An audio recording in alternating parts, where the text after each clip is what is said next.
Welcome, everyone, to our ongoing sessions of treatment management system trainings. Today, we're going to look at admitting a client into the DRS system. As always, once you get to your login screen, put in your user ID and password and hit the login button. Now, you're currently looking at our login for our test site, but you should normally see all sorts of interesting information that pertains to upcoming trainings and activities. Today, we're going to look at how to admit someone into DRS. You're just going to hit the DRS because that's going to take you to a screen called My DRS. Now, when you get to My DRS, today we're going to talk about what happens if a client comes into your agency who has previously been to court and they have completed an assessment. You're going to click on the top bar that says, yes, the client has been to court, and then you're going to hit the Continue button. Now, this is going to a search of all the court records for that client. If you'll notice on the left-hand side of the screen, all three of those fields have red asterisks. Those are required. If you have additional information that you want to put in, you can absolutely put them in on the right. But for today's assignment, we're just going to put in the required fields. So we're going to go to the year 2020. We're going to go to Judicial District 19. And of course, we're going to pull up someone by the name of Test.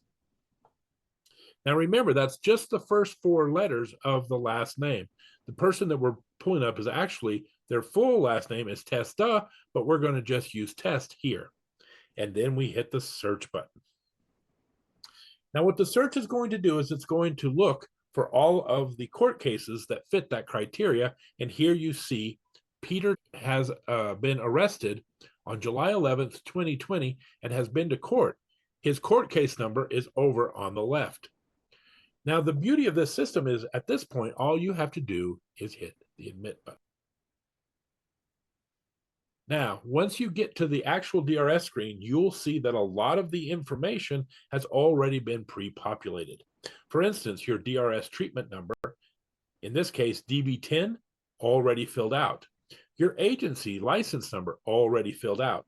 The court case that already filled out, the client's last name already filled out, client's first name already filled out, and arrest date already filled out. You'll notice that I picked those fields because they're kind of a dull gray. That tells you that those fields have been pre-populated. You cannot change any of these fields. If you feel that these fields are in error, you need to work with your judicial district to have them fix it at the source. Now, what areas can you do? Well, first of all, you want to put in an agency contact. In this case, there is a drop down that says, here are all the people that work at this agency. Today, we're going to select Webster Hendricks. This will give people that on the ADSCOD side of the world, if they need to contact you about this case, they'll know to contact Webster Hendricks. Now, you'll notice that even though we got judicial district from ADSCOD at 19, there's always a case where a case may be loaned out to another judicial district. So this is an area where you can change the judicial districts that's presiding over this case. The other thing you can do is if a client has a secondary court case or a secondary judicial district, you can also put that here. These are fairly rare cases, but it does happen. We also allow you to change the date of birth, but again, it would be ideal to work with your judicial officer if the date of birth is wrong, to have it fixed on the original record. You'll also see that the alcohol evaluator, this is the person over at State Court Administrator's Office who performed the evaluation, is listed here. But they may not be the contact person that you need to get a hold of in case something goes on with this case.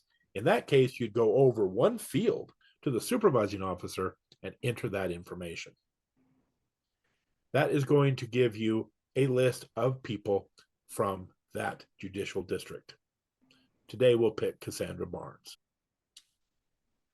Now, the only thing that you need to do here is select the type of treatment that that person is going to have in your system. So many people do education and treatment. You can select both at this point. So let's select level 2 education to begin. What that's going to do is that's going to give you attended hours, attended weeks, elapsed weeks, and class group. Now, currently, this person has not attended any hours. So you could put this person in with 0 if you wanted to. However, a lot of times when someone is admitted into your class, they would have attended 2 hours and they would have attended 1 week. Elapsed weeks would also match the number of attended weeks as long as they haven't missed any classes. Now, the class group is a field for your benefit, and we'll show you how it works in later trainings. But essentially, let's say you have a Wednesday at 6 p.m. class, and you want to put all the people that are in that class in the same group. This will be handy for record keeping later. Again, we'll be showing that in a future video. You would then look at the adjuncts. Adjuncts, in this case, 3 court-ordered adjuncts, VIP, block, and random UAs. If you want to add or change these to add something perhaps that you would like to see that client do to complete their treatment, for instance, interlock also could be accompanied with interlock enhanced counseling. So we're going to select that one. The other fields that should have come over from the court case were the treatment track, the BAC, and number of prior DUI arrests. If these fields are missing, again, it would behoove you to work with your counselor to make sure that a client has a treatment track and a BAC noted. Many times, the DMV will not accept a DRS if it does not have a treatment track. Let's talk a little bit about DMV affidavit. Oftentimes, a client, if they are in your care and are complying with all the rules that you have and are making progress in their classes, they can apply for a DMV affidavit. And what this is, this would be the ability for the DMV to allow them to drive while still taking your classes. When the DMV affidavit box is clicked, it will send this record to the DMV so they're aware that this person has begun treatment and has been successfully admitted in the DMV affidavit program. The other thing is the IEC. Once that has been completed, then you would also click that box. Now, because the person has just started, they haven't completed that, so we're going to leave that one blank. Now, the client status, at this point, because they just started, would be in progress.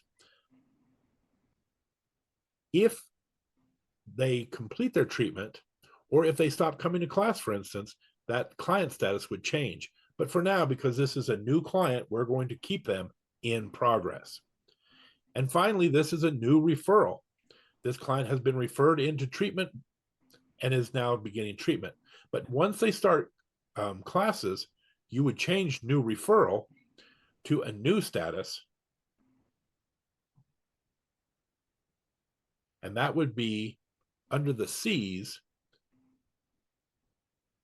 cooperative with conditions of supervision. What that tells the judicial officers and the DMV, if they're a DMV affidavit program, is that this client is doing what they need to be doing.